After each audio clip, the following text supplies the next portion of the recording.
హరి ఓం గురువుగారు. పెనుగొండలో జరిగిన జ్ఞానయజ్ఞంలో మీతో కలిసి పారాయణం చేయడం మా అదృష్టమండి. పారాయణం మొదలుపెట్టిన దగ్గర నుంచి పూర్తి చేసుకుని ఇంటికి వచ్చాక కూడా ఆ అనుభూతి చాలా బాగా అనిపించిందండి. అక్కడ అందరూ ఒకరినొకరు పరిచయం చేసుకుంటూ, ఆప్యాయంగా పలకరిస్తూ, ప్రేమగా మాట్లాడుతుంటే చాలా బావుందండి. అందరితోనూ ప్రేమతత్వంతో మెలగాలి అని మీరు చెప్పిన మాట గుర్తొచ్చింది. అందరిలో కూడా ఆ భావనే కనిపించింది.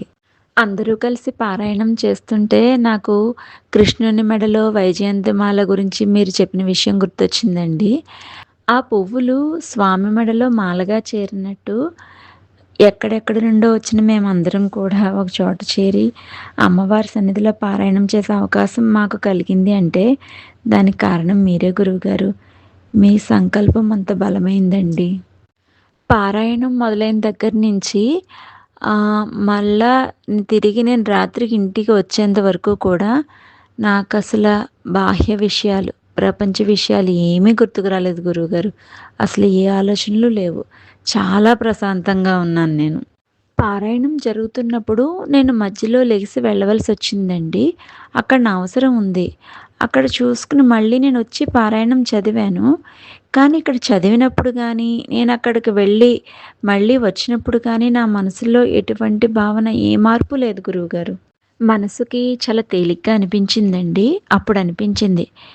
రోజూ కూడా మన మనసులో ఈ ఈర్ష్య, అసూయలు, కోరికలు ఇలాంటివేమీ లేకపోతే గనక, మన మనసు కూడా కృష్ణ పరమాత్మ వేణువులాగా ఖాళీగా ఉంటుంది అని గురువుగారు చెప్పిన విషయం గుర్తొచ్చింది. అంటే ఆ పరమాత్మ వైపు మనం మనసుని నిలపడానికి ఇదొక మార్గం కదా అనిపించింది. ఆధ్యాత్మిక మార్గంలో మనం ప్రయాణం సాగాలి అంటే ముందు మన మనసు పవిత్రం అవ్వాలి. అందుకే సత్సంగం, ఆశ్రమవాసం చేస్తూ ఉండాలి అని చెప్పారు. ఇలా మనమందరం క్షేత్రానికి వెళ్ళి దర్శనం చేసుకుని పారాయణం చెయ్యడమే ఆశ్రమవాసం అని నాకనిపించిందండి. ఒక పని చేసేటప్పుడు ఎంత బాధ్యతగా ఉండాలో మీ దగ్గర తెలుసుకున్నాం గురువుగారు. భగవంతుడి మీద విశ్వాసం ఉంచి ఫలితం ఆశించకుండా కర్మ చెయ్యాలి అని చెప్పారు. ఒక పని చేసేటప్పుడు నేనే చెయ్యాలి, ఫలితం నాకే రావాలి, నాకే పేరు రావాలి అని కాకుండా పనిని నలుగురు షేర్ చేసుకుంటూ చేస్తే గనక సంబంధాలు బావుంటాయి. పని సులువవుతుంది. ఇంట్లో ప్రేమ, ఆప్యాయతలన్నీ పెరుగుతాయి. బాండింగ్ బావుంటుంది అని తెలుసుకున్నాం గురువుగారు. గురువుగారు, మేము మా జీవితాల్లో అశాంతి తొలగించుకుని శాంతిగా జీవించాలి అనే ఉద్దేశంతో మీరు మా కోసం ఇంత సమయం కేటాయించి చెప్తున్నారు. అయినా నేను అర్థం చేసుకోలేకపోతున్నాను. అయినా గానీ ఒక తల్లిగా, గురువుగా మమ్మల్ని ఆ మార్గంలో నడిపించే ప్రయత్నం చేస్తూనే ఉన్నారు మీరు.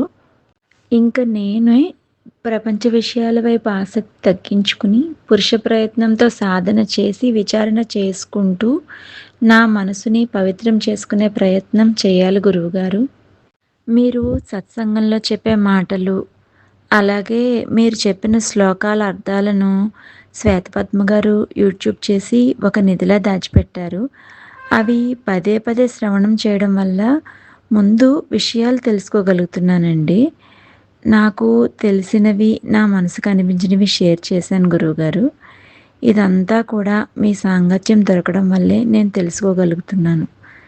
శ్లోకాలు ఒకటే చెప్పి ఊరుకోకుండా దాని యొక్క అర్థం వివరించి మమ్మల్ని మంచి మార్గంలో నడిపిస్తున్నారు గురువుగారు.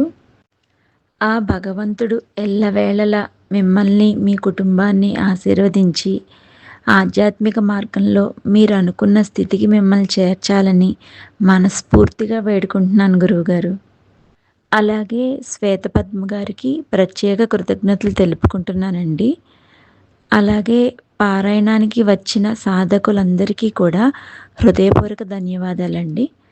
హరి ఓం శ్రీ గురుభ్యో నమః.